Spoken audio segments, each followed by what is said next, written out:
Hello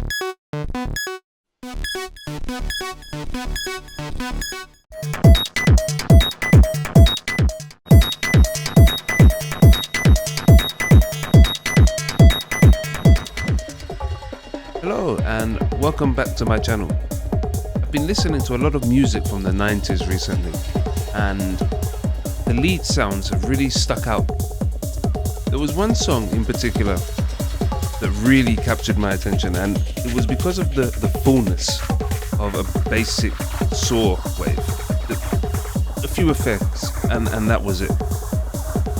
This video I'm going to show you how to create fullness from something as simple as a saw wave. Right, so we're in Pigments. I've just set up a very quick sequence, nothing special, and because I mentioned saw, I found this nice wavetable inside of the analog and waves of saws. Just on its own, it sounds as you would expect. Okay, fine, nothing special. So how can we make this fuller? Well, very simple actually. And you're gonna say, yeah, obvious. But we have Unison here. I will turn it up, not too much, but let's say between 3 and 6 voices. Let's listen.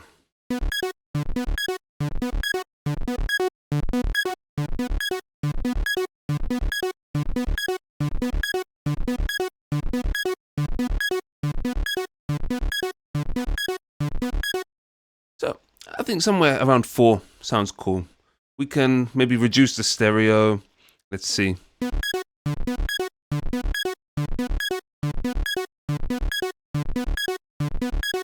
Because in the end, it is a lead sound and we don't want it to be too wide, but we just want it to have some presence. I mean, the DJ Alice Better Off Alone didn't do anything. So, but we're going to do something, right?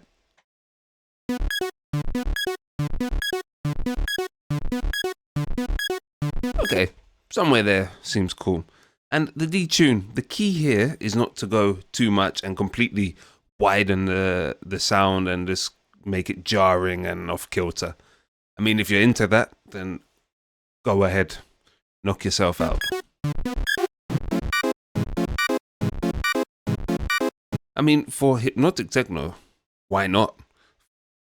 In fact, any techno really. It's all experimental. But let's keep it tame for this video.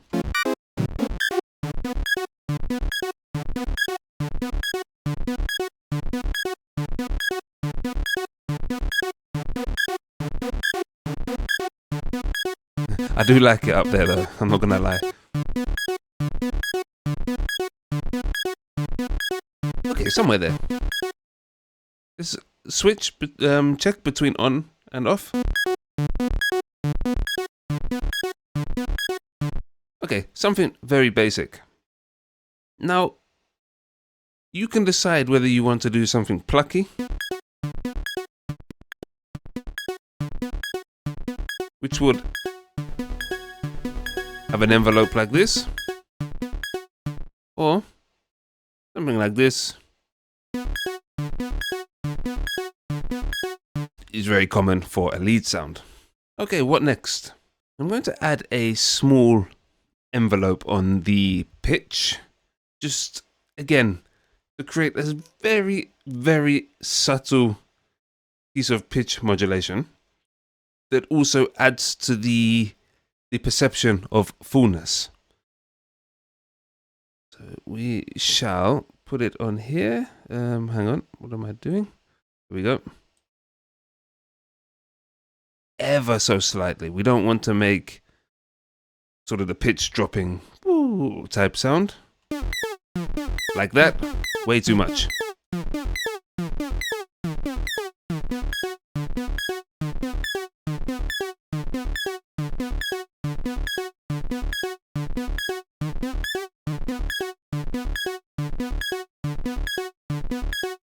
Okay, as you see, 0.01 or 0.01.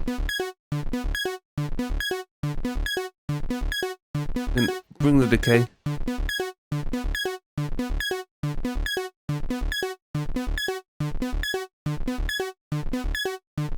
On, off. Now, it might be barely perceptible to some people, but it's there. Let's maybe push it up by another there's some more, I suppose.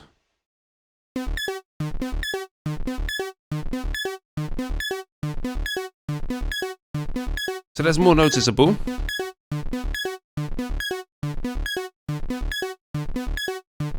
But it's cool. All right, done. Move on. Where can we go next? Well, our good old friend LFO.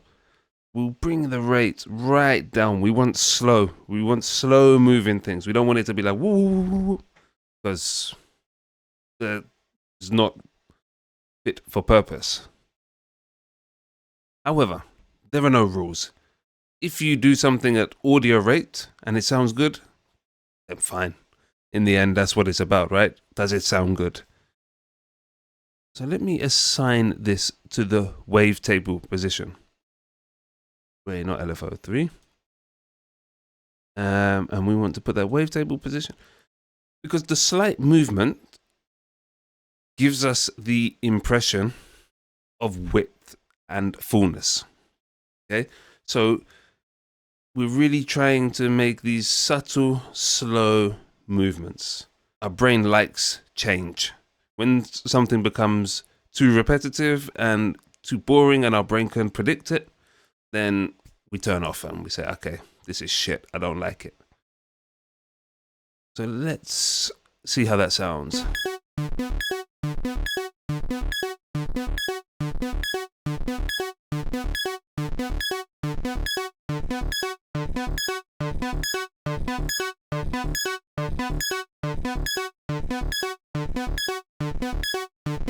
Okay, that's cool. Maybe it's a bit too fast. Again, if you want it up here.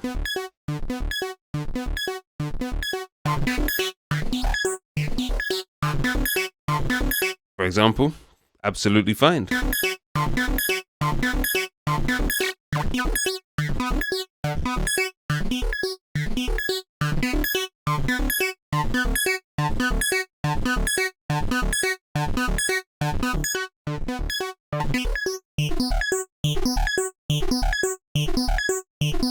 Wow, there's some nice tones in this wave.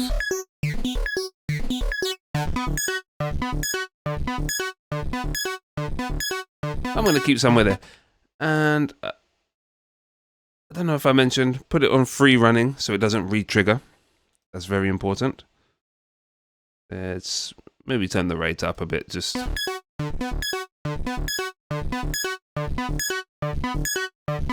And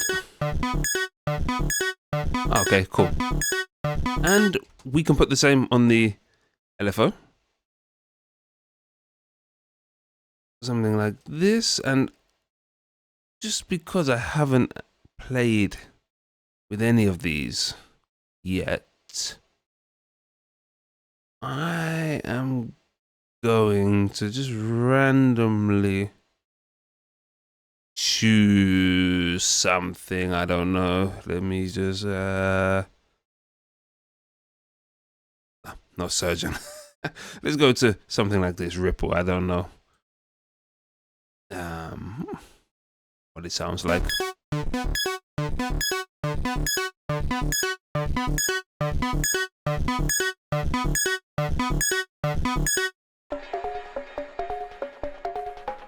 Now let's go into the effects, because that's what really is going to bring this sound to life.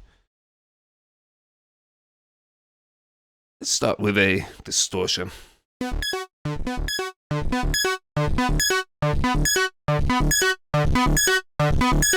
Now already, can you hear how that's added harmonics without? And yes, it's made it louder, and some people are going to say, oh yeah, you know, when you make things louder, it subjectively sounds better. Okay. So let's gain match.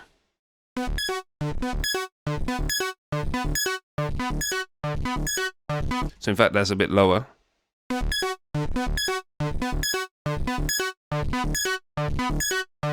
Nice, nice. And you can flick through some of the, I mean, there's loads of distortion types. Let's quickly go.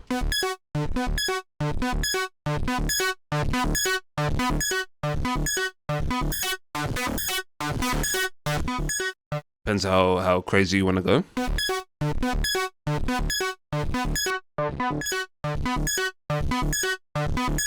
But I'm a simple guy and I like tape distortion, so we're gonna leave it there. I will add some delay. Obviously, delay makes things wider by creating the echoes.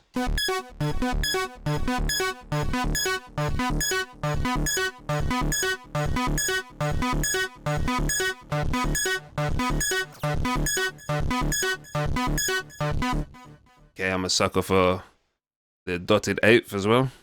And ping pong, putting it into headphones, 2 speakers, as width.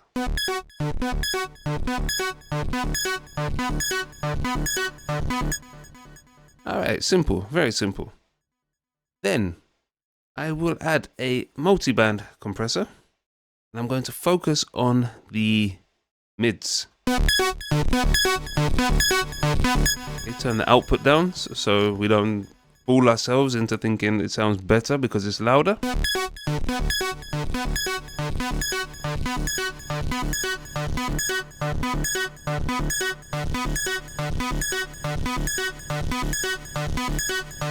Push up the highs. And let's add some modulation effects. Chorus. My favorite one, the Juno emulation. But even in this case, it's not necessary because it already sounds a lot better than it was.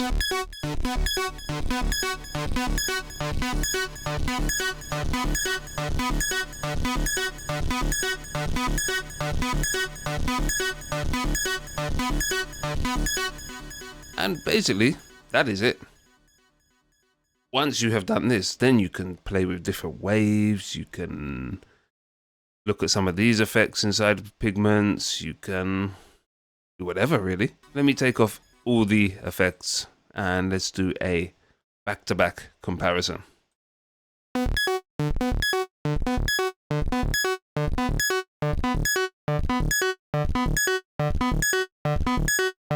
Dead, boring, static. Turn everything back on.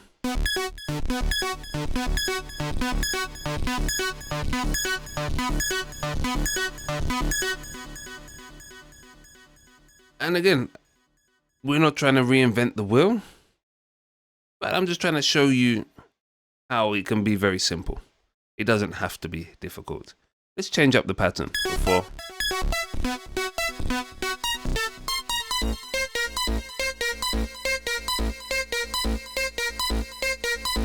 Okay, now let's reference this with some drums.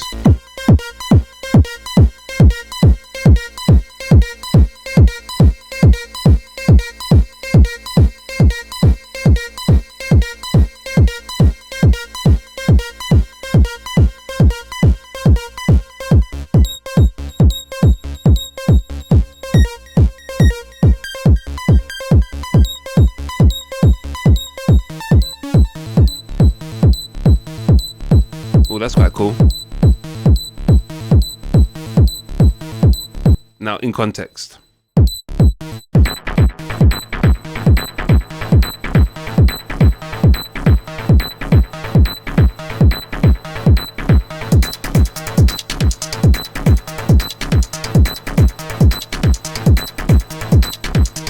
Okay, let's go through the synth now. Let's see how we can change the timbre.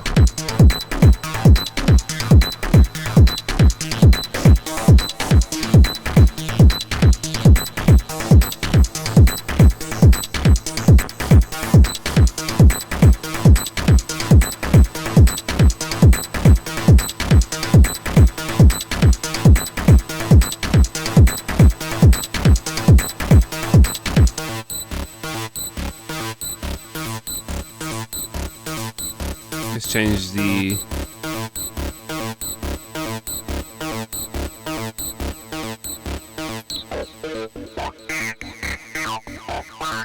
oh, that's quite acidy.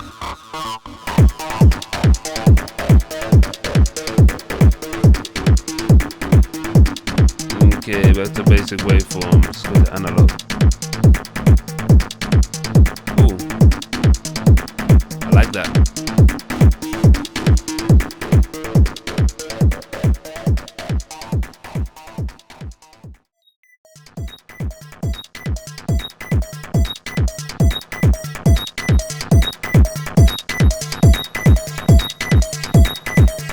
Okay, so look at that now. Let's take everything off.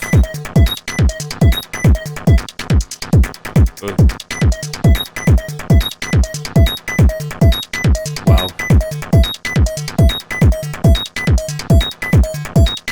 I mean, it's quite a nice wave, raw. Let's just add that back.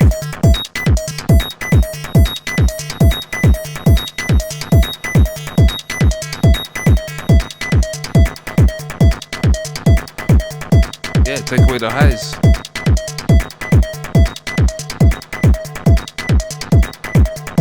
Fair.